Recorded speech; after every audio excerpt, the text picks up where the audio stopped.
Hello नमस्कार दोस्तों, मैं आप सभी का स्वागत करता हूं अपने YouTube channel study world for exams में। आज हम इस वीडियो में डिस्कस करने वाले हैं सामान्य विज्ञान से संबंधित कुछ महत्वपूर्ण क्वेश्चन, और यह सामान्य विज्ञान से संबंधित महत्वपूर्ण क्वेश्चनों का पार्ट 2 होगा। यह जो हमने 1500 महत्वपूर्ण सामान्य विज्ञान से संबंधित क्वेश्चनों की सीरीज़ चलाई है, उसी का यह दूसरा पार्ट है।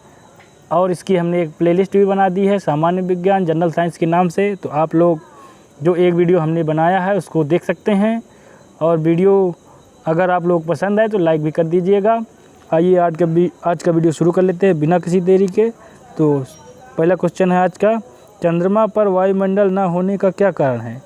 तो देखिए, चंद्रमा पर जो वायुमंडल नहीं है उसका यह कारण है कि वहाँ सभी गैसों का वर्ग माध्य मूल वेग उनके पलायन वेग से अधिक है। तो देखिए, चंद्रमा पर जो है वायुमंडल नहीं है। आप लोग ये भी सवाल महत्वपूर्ण रूप से याद रखिएगा, क्योंकि वहाँ पर वायुमंडल नहीं है, क्योंकि वहाँ की जो सभी गैसों का वर्ग माध्य मूल वेग है उनके पलायन वेग से अधिक है, इसलिए चंद्रमा पर जो है वायुमंडल की उपस्थिति नहीं है। अगले सवाल की ओर जाते हैं, किस एक कोश की शैवाल यूनिसेलुलर एल्गी का उपयोग अंतरिक्ष में खाद्य की समुचित पूर्ति के लिए किया जाता है। तो क्लोरेला एक कोश की शैवाल है जिसका उपयोग जो है अंतरिक्ष में खाद्य की समुचित पूर्ति के लिए किया जाता है। फिर से देख लेते हैं कि जो क्लोरेला एक कोश की शैवाल है उसका उपयोग जो है अंतरिक्ष में खाद्य की समुचित पूर्ति के लिए किया जाता है। अगले सवाल की ओर आ जाते हैं, प्राकृतिक रबड़ किसका बहुलक है। तो देखिए, प्राकृतिक रबड़ जो है किसका पॉलीमर है या बहुलक है। तो जो प्राकृतिक रबड़ होता है वो आइसोप्रीन का जो है बहुलक है, पॉलीमर है। तो ये सवाल बार बार बन जाता है कि प्राकृतिक रबड़ किसका बहुलक है, तो आइसोप्रीन का बहुलक है प्राकृतिक रबड़ या पॉलीमर। अगले सवाल की ओर आ जाते हैं, द्रव्य की चौथी अवस्था क्या कहलाती है। तो देखिए, द्रव्य की मूल रूप से 3 अवस्थाएं मानी गई हैं, लेकिन चौथी और 5वीं अवस्था भी आ गई है।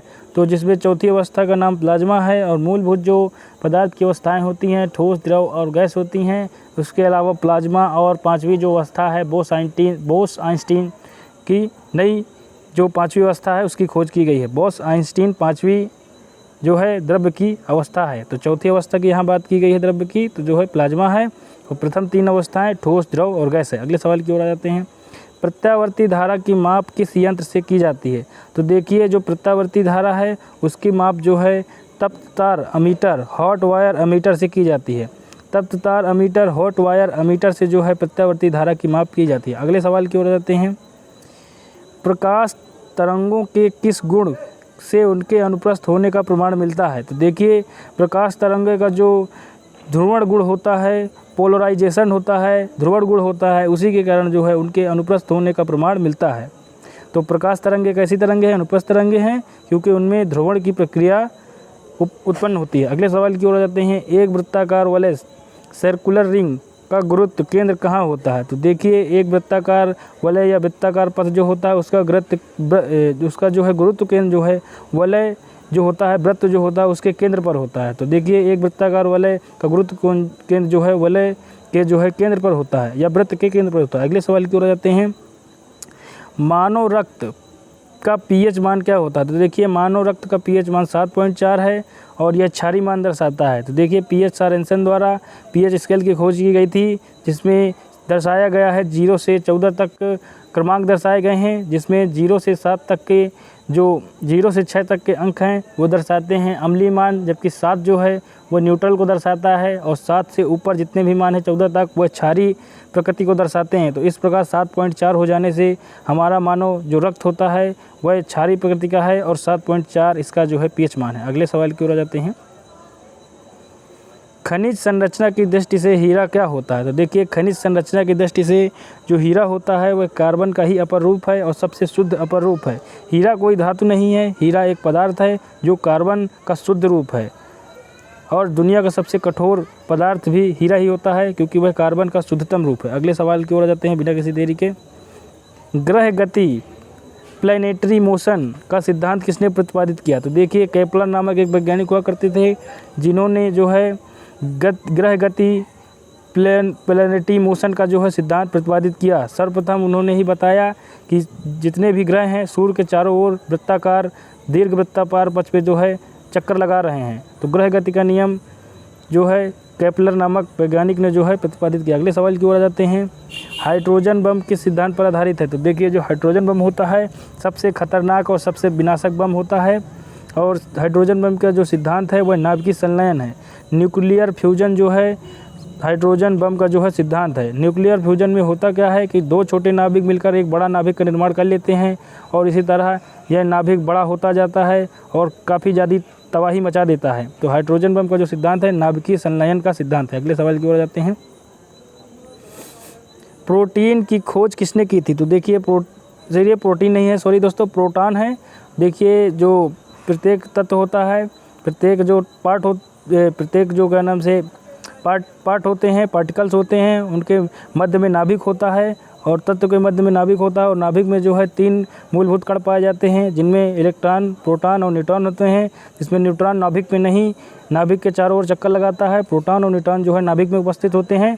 तो देखिए प्रोटॉन नामक जो कण है, पार्टिकल है, उसकी खोज जो है रदरफोर्ड ने की थी। अगले सवाल की ओर आ जाते हैं। कौन सा पदार्थ पृथ्वी पर तीनों अवस्थाओं में पाया जाता है?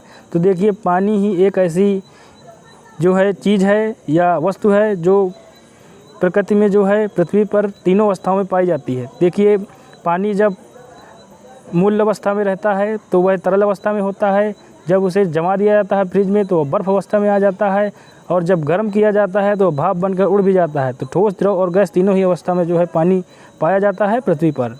अगले सवाल की ओर जाते हैं।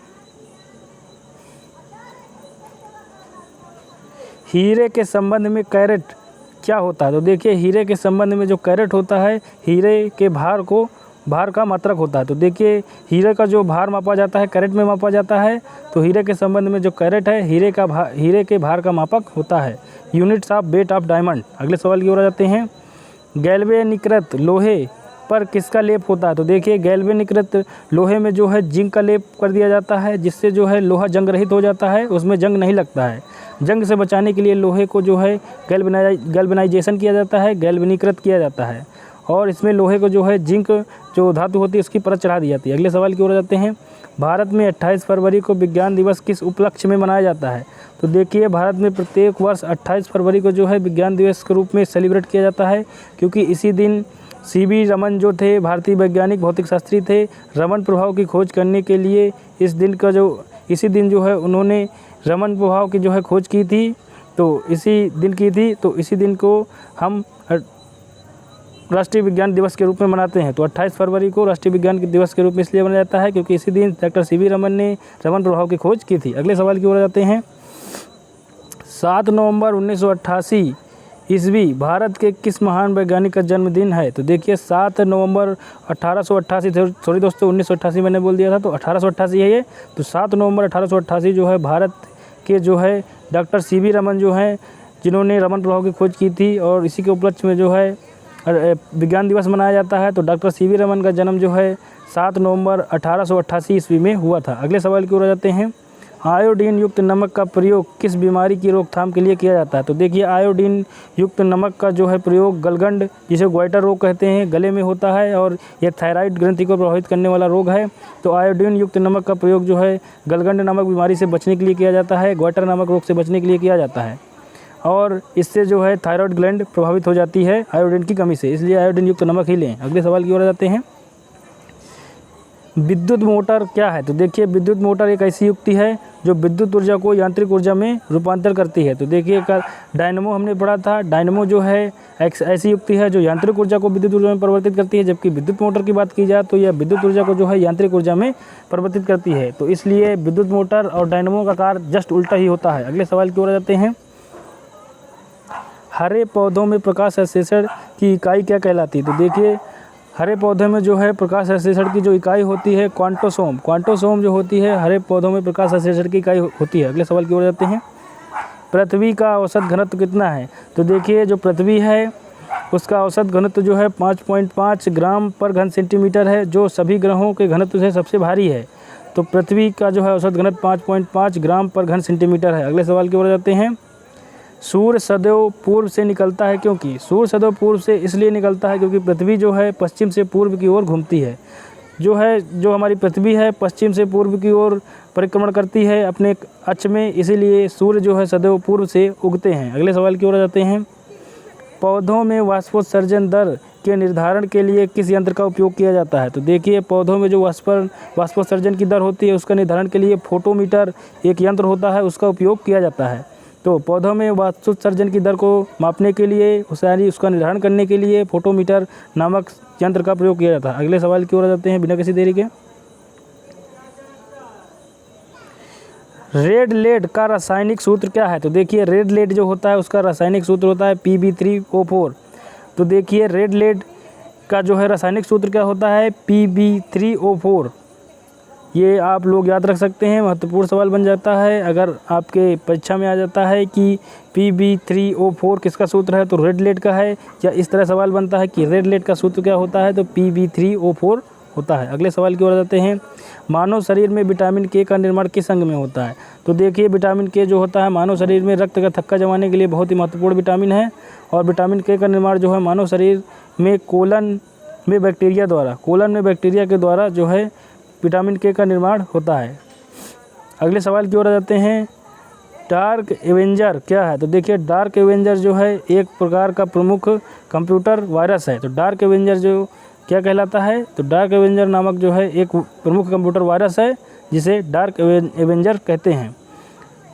आज का वीडियो आप लोगों को कैसा लगा? अगर पसंद आया है मेरा वीडियो तो कमेंट बॉक्स में कमेंट करके बता सकते हैं। अगर वीडियो में कोई सवाल है, क्वेरी है तो कमेंट कर दीजिए। अगर पसंद आया तो लाइक भी कर दीजिए और मेरे चैनल को सब्सक्राइब भी कर लीजिए दोस्तों। सब्सक्राइब करने के साथ ही बेल आइकन जो होता है उसको प्रेस कर लीजिए ताकि मेरे नेक्स्ट वीडियो का अपडेट आप लोगों तक ज़रूर पहुंच सके। तब तक के लिए स्वस्थ रहिए, व्यस्त रहिए, मस्त रहिए। नमस्कार दोस्तों।